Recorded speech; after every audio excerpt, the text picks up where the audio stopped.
With less than 2 weeks to go until Election Day, the candidates are in the battleground states. Vice President Kamala Harris heads to Pennsylvania, while former President Donald Trump campaigns in Georgia.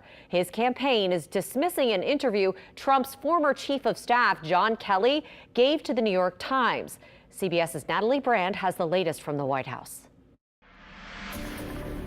The Trump campaign is pushing back against a New York Times interview with the former president's chief of staff, John Kelly. He's certainly an authoritarian, admires people who are dictators. He has said that. So he certainly falls into the general definition of fascist, for sure.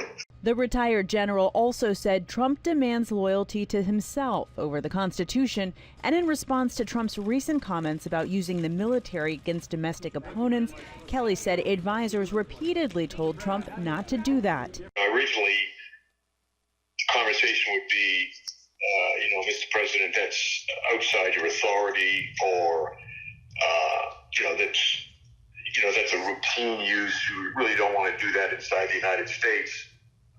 But now that he's talking about it as I'm going to do it, it's disturbing. A Trump campaign spokesperson dismissed the interview and told the Times Kelly had, quote, beclowned himself.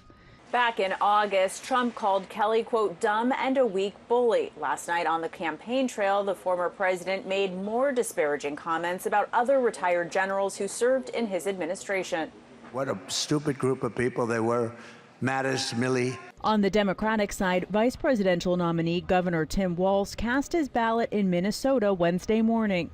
John Kelly's, who I thank for showing the courage to come forward, truly telling the world, those closest to Donald Trump, know how dangerous he is. Tuesday night, the Harris-Walz ticket got an assist from former President Barack Obama, who rallied in Detroit with Eminem. Tomorrow, Obama will rally with Vice President Kamala Harris for the first time in Atlanta. Natalie Brand, CBS News, the White House.